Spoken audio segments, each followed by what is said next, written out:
ভালো লাগা, ভালোবাসা কি এক জিনিস? পৃথিবীতে মানুষ জন্মগ্রহণ করার পর একে অপরের প্রতি যে আকর্ষণ সেটা অনুভব করেছিল, সেই আদিমকাল থেকে সেই নিয়ম নীতি চলে আসছে। কৃষ্ণের লীলা সম্পর্কে আমরা সবাই জানি। দ্বাপর যুগে মহাভারতে কৃষ্ণ আবির্ভাব ঘটেছিল। সেখানে অর্জুনের সখা কৃষ্ণ অর্জুনকে অনেক নীতিজ্ঞান শিক্ষা দিয়েছিলেন, জীবন দর্শন করিয়েছিলেন। অর্জুন যখন তার ভাইদের প্রতিশোধ নেওয়ার জন্য তার বিরুদ্ধে যুদ্ধ করতে নারাজ ছিলেন, তখন সেই সময় অর্জুনকে নীতিশিক্ষা দিয়েছিলেন এই কৃষ্ণই। কেন তিনি যুদ্ধ করবেন, জীবনের সঙ্গে যুদ্ধের সম্পর্ক কি, তার কর্তব্য কি, তার জ্ঞান কি, সংসার কি, এই নিয়মকানুন তিনি তাকে শিখিয়েছিলেন।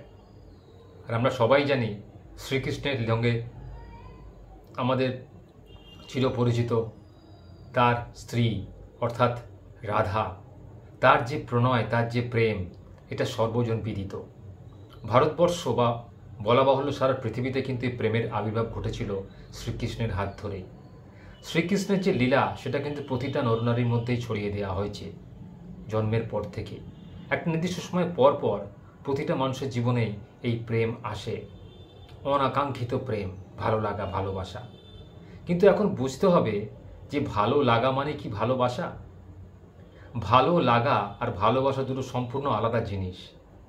ভালো লাগা মানে কোনো ব্যক্তির স্বভাব, চালচলন, পোশাক পরিচ্ছদ, অ্যাটিচিউড, অর্থাৎ তার কথা বলার ধরন, তার চলাফেরা, তার শিক্ষা দীক্ষা, এইটা দেখে মানুষকে ভালো লাগতে পারে।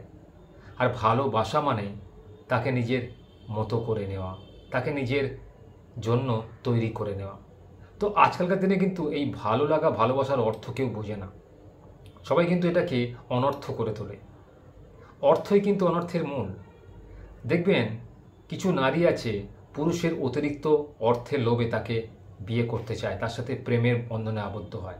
কিছুদিন পরে যখন সেই মোহ কেটে যায়, দেখবেন তাদের মধ্যে ডিভোর্স হয়ে যায়। চারিদিকে দেখবেন ব্রেকআপ।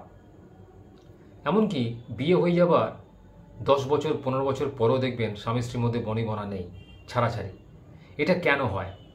এটা শুধুমাত্র একটা কারণই হয় যে মানুষের অন্তরটাকে নয়, তার বাইরেটাকে ভালোবাসে।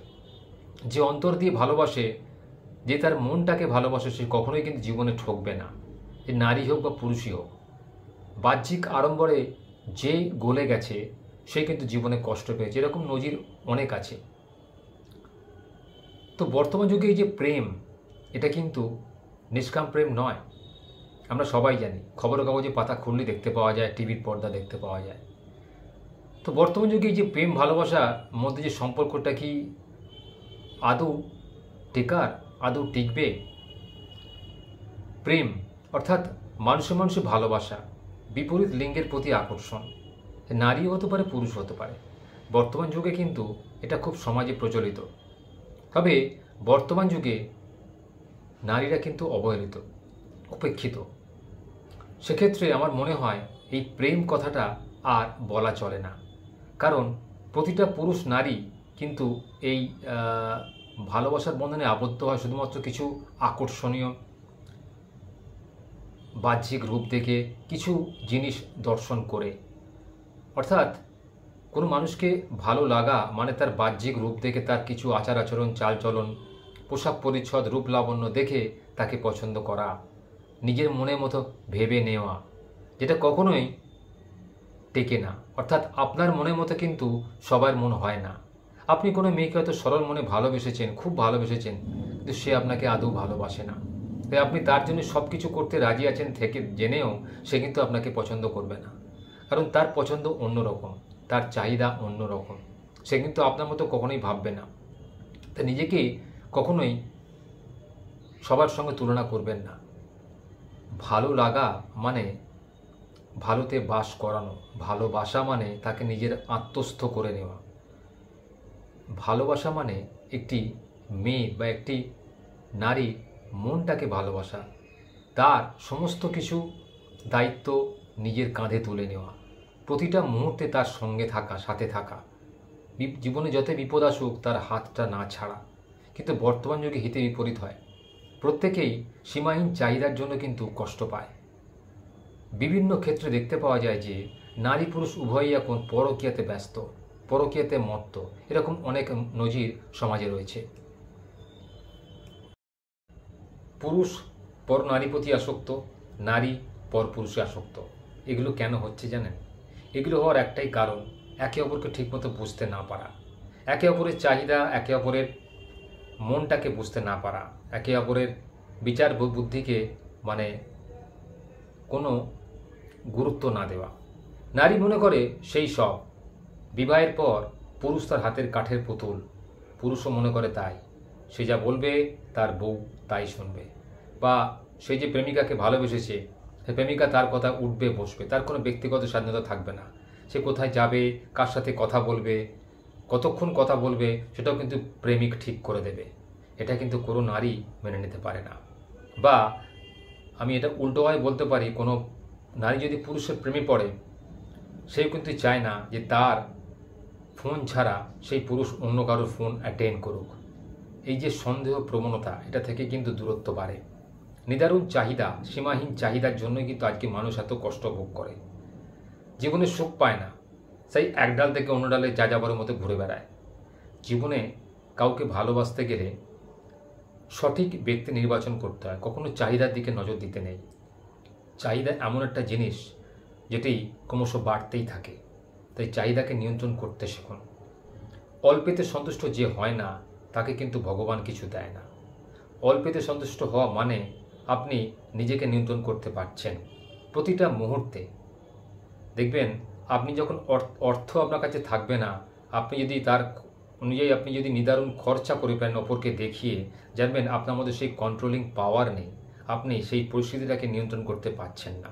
অতএব আপনি কিন্তু একজন মেয়ের জীবনটাকেও নিয়ন্ত্রণ করতে পারবেন না যদি আপনি তাকে প্রথম থেকে কন্ট্রোল না করেন। ভালোবাসা মানে কিন্তু ভালোতে বাস করানো, তার জন্য সমস্ত কিছু ত্যাগ স্বীকার করতে রাজি থাকা। যে ভালোবাসে সে কিন্তু প্রকৃতপক্ষে যদি ভালোবাসে তার জন্য ত্যাগ স্বীকার করবে, তার জন্যে নিজেকে তৈরি করবে, ভালোবাসবে, তাকে উচিত শিক্ষা দেবে, জীবন দর্শন বোঝাবে, যাতে আগামী 50 বছরও সেই মেয়েটি বা সেই পুরুষটি তার হাতটা না ছাড়ে। এরকম কিন্তু সমাজে এখন দেখতেই পাওয়া যায় না। একে অপরের প্রতি সম্মান প্রদর্শন কিন্তু প্রায় উঠেই গেছে। এটাকে কিন্তু করলে হবে না। সমাজে বেশি দিন টিকতে হলে, নারী পুরুষের সম্পর্ককে বজায় রাখতে গেলে, নারীকে তার সম্মান দিতে গেলে নারীর সঙ্গে কিন্তু কিছু সময় কাটাতে হবে। যে কোনো সম্পর্ক টেকাতে গেলে কিন্তু তার একটা রেকারিং এক্সপেন্ডিচার আছে। যেমন আপনি কোনো নতুন গাড়ি কিনলেন, সেই গাড়িটাকে কিন্তু পরিচালনা করার জন্য আপনাকে তেল ভরতে হবে, গাড়িটাকে সময় মতো সার্ভিস করাতে হবে, তার ইন্স্যুরেন্স করাতে হবে। সেরকমই যে কোনো সম্পর্ক টিকিয়ে রাখতে গেলে সময় দেওয়া প্রয়োজন। রিলেশনশিপ থেকে কিন্তু সঠিক পরিচর্যার ভিত্তিতে যে পুরুষ সঠিক পরিচর্যা করতে পারে সেই কিন্তু জীবনে জয়ী হয়। বা যে নারী তার কাঙ্ক্ষিত বস্তু পাওয়ার জন্য জীবনে স্যাক্রিফাইস করতে পারে বা ত্যাগ স্বীকার করতে পারে, তাদের ভালোবাসায় কিন্তু চিরস্থায়ী হয়। বর্তমান যুগে ভালোবাসার মধ্যে দেখছি যে খুব মেকি ভাব, অর্থাৎ শুধুমাত্র অর্থের নিরিখে কিছুদিনের জন্য মানুষ একে অপরকে ভালোবাসে। সেটা কি আদৌ ভালোবাসা, নাকি শুধুমাত্র শরীরের আকর্ষণ, নাকি কিছুক্ষণের জন্য সময় কাটানো? যদি আপনারা জীবনে প্রতিষ্ঠিত হতে চান বা যদি আপনারা জীবনে একে অপরকে ভালোবেসে জীবন গড়তে চান, বাকি জীবনটা কাটাতে চান, তাহলে সিদ্ধান্তটা এভাবে নিলে হয় নাকি যে এসো আমরা দুজনে এক হই আর নতুন করে নতুন পৃথিবী তৈরি করি?